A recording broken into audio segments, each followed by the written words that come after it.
What's up everyone, and welcome back to the channel. My name is Chandan, and today we're going on a journey. Now, when I say Afghanistan, what's the first thing that pops into your head? For a lot of people, it's probably news headlines, conflict, things you see on TV that paint a very specific, often grim picture. And look, that's part of the story, we can't ignore that. But it's not the whole story. It's like only knowing New York from watching a disaster movie. Oh, that's where the aliens always land first? Got it. No, there's so much more. Afghanistan is a land steeped in thousands of years of history. A crossroads of empires, cultures have clashed. Cultures have mingled, created something entirely unique. Let's get into it. All right, first up, we're heading to the heart of the Hindu Kush Mountains, to a place that honestly looks like a dream. This is Bandi Amir National Park.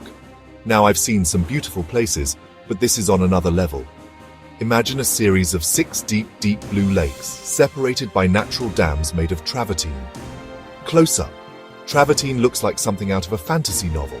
The color of the water is so intense, so vibrant, it feels like nature just decided to show off. It's Afghanistan's first ever national park. The contrast here is staggering. Rugged, barren, dusty brown cliffs that look like they belong on Mars. Bam! An explosion of sapphire water. I say it's magic. For Afghans, this place is a source of national pride. Families picnic here. Swan-shaped paddle boats float on the lakes. Put your phone down after 500 pictures and breathe. Not about conflict. About creation. Not about destruction. About staggering, jaw-dropping beauty. From a natural wonder, we now travel back in time to a place of profound history. And let's be honest, profound sadness. We're in the Bamiyan Valley, which was once home to the magnificent Buddhas of Bamiyan. For over 1,500 years, 2 colossal statues of Buddha were carved into the side of a sandstone cliff here. I'm talking massive. One was over 170 feet tall. That's taller than the Statue of Liberty from her feet to the torch. They watched over this valley, silent sentinels on the Silk Road. These weren't just statues. They were masterpieces of Gandharan art, a fusion of Greek and Buddhist styles. And then, in 2001, the world watched in horror as they were destroyed, blown up, reduced to rubble and dust.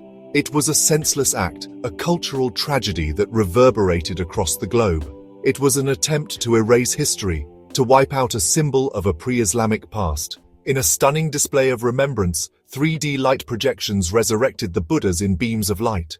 But here's the thing about history and about the Afghan people. You can't so easily erase them. The spirit of Bamiyan endures. Scientists and conservationists have gathered thousands of fragments, hoping to one day piece them back together. You feel the loss and the resilience. You can destroy a statue, but not the memory or the meaning behind it. Next, we're heading west to the city of Herat, a place that has been a prize for conquerors for centuries. And standing guard over this city is our third stop, the Herat Citadel. Also known as the Citadel of Alexander, legend says Alexander the Great built the first fortress here around 330 BC. Whether that's 100% true or not, this place is ancient. It's like the world's oldest, most epic game of King of the Hill. Towering walls and glazed blue-tiled towers that shine in the sun. Destroyed and rebuilt so many times. A layer cake of empires. Ghaznavids, Ghurids, Timurids, each left their mark. Walking through its gates is like stepping into another era. Thanks to restoration, supported by partners like the Aga Khan Trust for Culture, it's been brought back to life. Inside, a museum houses finds from the site. Climb the ramparts and look over Herat, a century's view across millennia.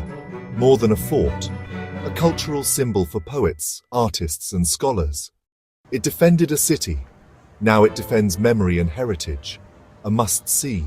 Okay, for our fourth location, we're going off the beaten path. I mean way off. Deep in a rugged valley in Gore stands the Minaret of Jam, one of the most remarkable structures you will ever see. It's a UNESCO World Heritage Site, a mystery wrapped in intricate brickwork, alone in the middle of nowhere. Built in the 12th century, over 200 feet tall. Think about that. Nearly 900 years ago. No cranes, no modern gear. Geometric patterns and a Kufic inscription from the Quran. Likely part of the lost Ghurid capital, Firozkoh, the turquoise mountain. The city was wiped out. The minaret may be the sole survivor. Remote, protected from conflict, yet vulnerable to erosion and floods. It's a race against time to stabilize this fragile treasure.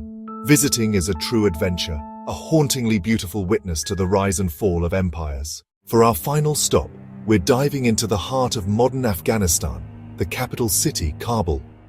Now, Kabul is a city of contradictions. You've seen it on the news, often for the worst reasons. But it's also a sprawling, energetic metropolis of millions living their lives.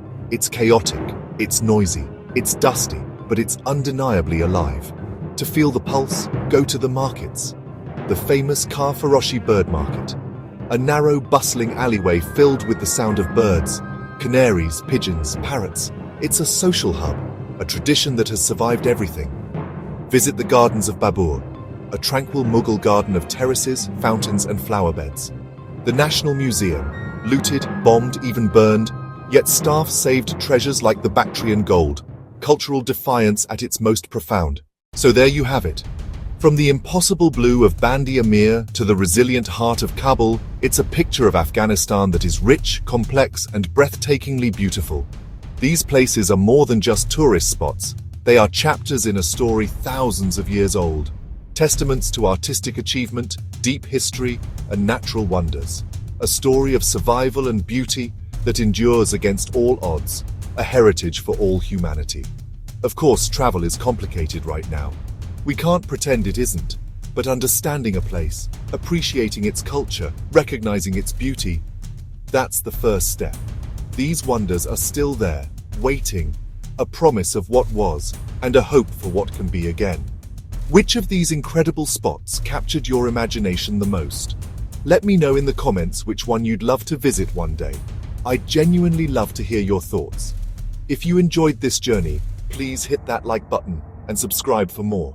It really helps us out. Thanks so much for watching, and I'll see you in the next one.